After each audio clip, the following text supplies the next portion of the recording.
2022년 6월 7일 화요일 독서 여행입니다. 6월 달에는 책을 2권을 읽을 예정인데요. 그 첫 번째 책으로 물고기는 존재하지 않는다. 제1편 프롤로그를 시작하도록 하겠습니다. 프롤로그는 말 그대로 사전 독서라고 보시면 되고요.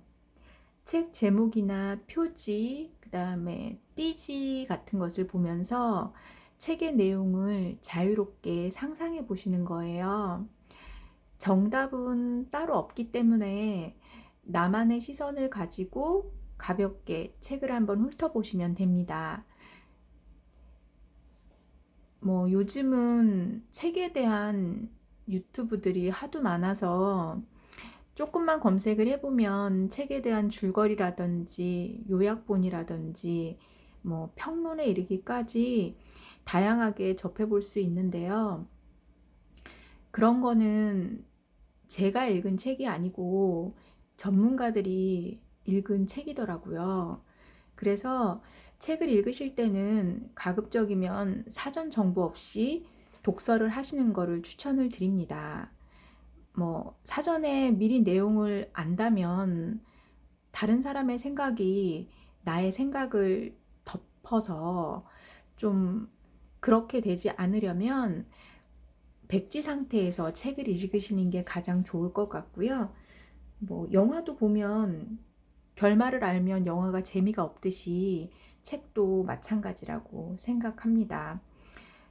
우선 첫 번째로 이 물고기는 존재하지 않는다라는 제목을 봤을 때 저는 조금 황당했습니다. 그래서 물고기가 있는데 없다고 하니까 그럼 내가 봤던 그 많은 물고기는 도대체 뭐지? 라는 생각이 들었고요. 그래서 제목을 보니까 조금 궁금증을 자아내는 듯한 제목이라는 생각이 들었고요. 그리고 띠지를 봤을 때는 띠지에는 이런 문구가 새겨져 있어요. 다른 세계는 있지만 그것은 이 세계 안에 있다. 우리가 이름 붙여주지 않아도 이 세계에는 실제 않은 것들이 존재한다. 맞는 말인 것 같으면서도 상당히 모호한 표현인 것 같아서 좀 어렵게 받아들일 수도 있겠다라는 생각을 했고요. 그리고 이 배경을 보면은 우리가 잘 아는 동화 인어공주의 그림이 나오고요. 좀 인어공주는 사람의 눈에 잘 띄지 않는다 생각하기 때문에 아주 깊은 바닷속, 사람의 손길이 닿지 않는 그곳에서 일어나는 물고기들의 이야기가 아닐까? 이렇게 상상을 해봤습니다.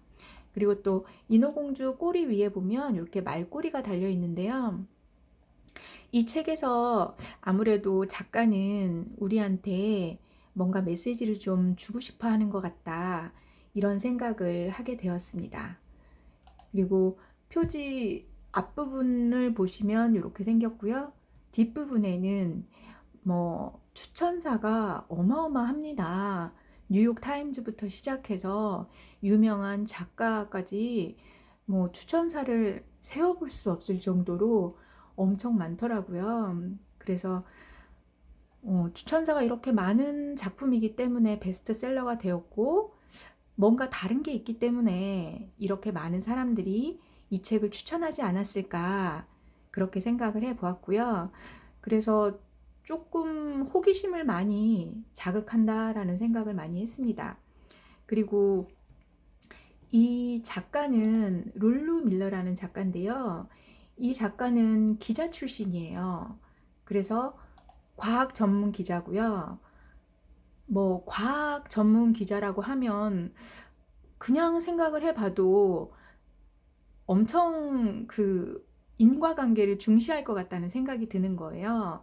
앞뒤가 맞지 않고 논리에 맞지 않으면 절대 기사화하지 않을 것 같은데 그 사람이 물고기는 존재하지 않는다라고 했다면 뭔가 근거를 제시했을 것 같다는 생각이 들었고요. 그리고 기자들은 원래 기사를 쓸 때 정확한 데이터를 가지고 기사를 쓴다고 해요. 그래서 부동산 가격이 하락했다 뭐 이런 기사를 쓸 때도 정확하게 데이터가 있어야지 뭐 10% 하락했다 뭐 2,500만 원 하락했다 이런 식으로 정확한 데이터를 바탕으로 해서 쓰기 때문에 이 책이 그냥 뜬금없이 물고기가 없다고 하지는 않았을 것 같다는 생각이 들고요. 그런 부분에 있어서는 책이 좀 딱딱하지 않을까, 너무 과학적인 이야기를 하지 않을까, 재미가 없을 것 같다는 조금 선입견이 들기는 해요. 한데 뭐 한번 베스트셀러라고 하니까 끝까지 한번 읽어볼까 합니다. 그리고 이제 목표를 세우실 때는 이 책의 총 페이지 수를 한번 보시고 내가 열흘간 이 책을 읽을 거다라고 하면 이제 그걸 10으로 나누셔서 하루에 30쪽씩 열흘간 읽는 걸로 해서 저의 목표를 한번 정해봤습니다. 그리고 이제 중요한 거는 지금 현재 나의 위치에 대해서 한 번쯤은 생각하시면 좋겠더라고요. 그러니까 내가 지금 어떤 위치에 있고 나는 어떤 고민을 갖고 있고 그 상황에서 이 책이 나한테 주는 메시지를 각각 독자에 따라서 그 메시지가 다르게 다가오기 때문에 지금 나의 위치를 한 번쯤은 눈을 감고 생각을 한 다음에 책을 읽으시면 많이 도움이 됩니다. 저 같은 경우는 두 아이를 키우는 엄마고요. 그러다 보니까 이제 아이들이 커가면서 점점 저의 위치에 대해서 많이 생각을 하게 되더라고요. 예전에는 일도 했고 또 사업도 해본 적이 있어서 뭐 사회적으로도 상당한 위치를 차지하고 있다고 생각을 했는데 어느 순간 육아와 집안일에 이제 제가 국한되어 가는 모습을 보면서 다시 제2의 인생을 살아야 할 때가 된 것 같다라는 생각이 들었고, 그러다 보니까 그 답을 찾기 위해서 이제 독서를 시작하게 되었고요. 그렇게 저의 위치를 생각한 다음에 책을 읽으면 그 책에서 제가 밑줄 치는 부분이 딱 저한테 맞아떨어지는 부분이 나오더라고요. 여러분들도 아마 그런 부분을 발견하실 수 있을 거라 생각을 합니다. 그리고 마지막으로 3 키워드를 한번 정해보는 건데요. 이거는 아직 책을 읽기 전이기 때문에 그냥 사전 독서를 통해서 이 책에서는 뭐 대략적으로 이런 이야기를 할 것 같다. 그냥 예상을 해보는 겁니다. 저는 다른 세계, 존재, 삶의 질서 이거를 3가지로 뽑았고요. 이제 책을 읽고 난 후에는 이 3 키워드가 똑같을 수도 있고 달라질 수도 있어요. 이제 책을 읽기 전과 읽고 난 후에 키워드가 어떻게 변하는지도 한번 살펴보면 좋을 것 같습니다. 저는 처음에 독서 모임을 하게 됐을 때 좀 걱정을 많이 했어요. 뭐 모임 날짜는 정해져 있는데 이 책을 다 읽어야 되고 완벽하게 소화를 해야 될 것 같아가지고 독서 모임이 너무 부담스러웠는데요. 그냥 편하게 하는 게 가장 좋을 것 같고요. 책을 읽다가 어려운 부분을 만나면 너무 그 부분에 대해서 골똘히 생각하지 않는 게 독서를 꾸준히 할 수 있는 비법이 되더라고요. 그리고 이제 독서가 재미있어지기 시작하면은 책을 읽으려고 제가 막 다른 시간을 줄이게 돼요. 가장 좋은 거는 스마트폰을 안 하게 되더라고요.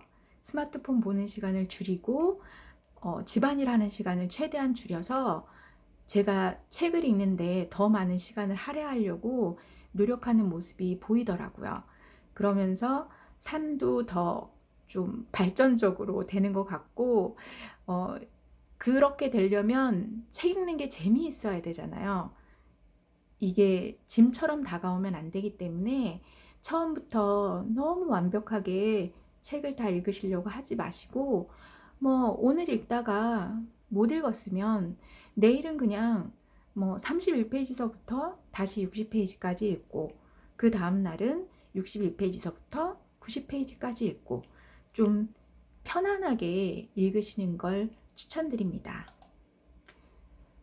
그리고 아무래도 저희가 각자 처해 있는 상황이 다르다 보니까 이 책에서 주는 메시지가 다 똑같을 수는 없을 거라 생각해요.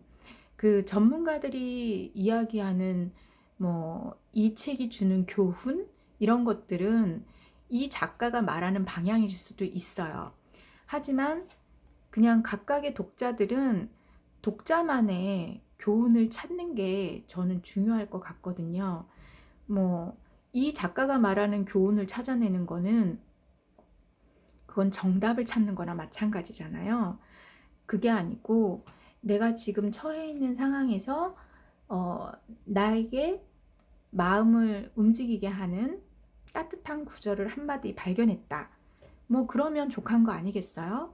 그렇기 때문에 내가 좋은 느낌을 받았던 것, 그 다음에 내가 삶에 적용해 볼 수 있는 부분, 그런 부분들을 밑줄을 쳐가면서 책을 읽다 보면 이제 책을 다 읽은 다음에 그 부분을 다시 한번 훑어봤을 때 책이 많이 기억에 남게 되더라고요.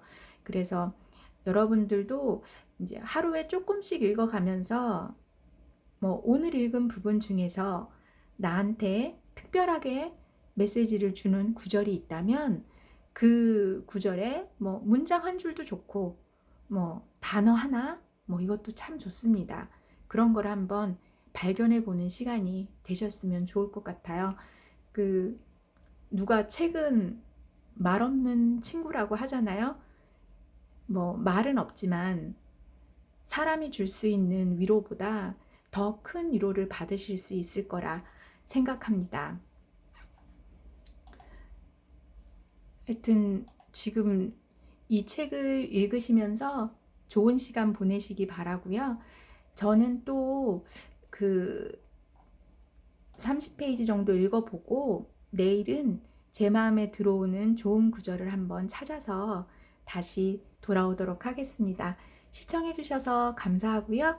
남은 시간도 행복하게 채워가시길 바랍니다. 고맙습니다.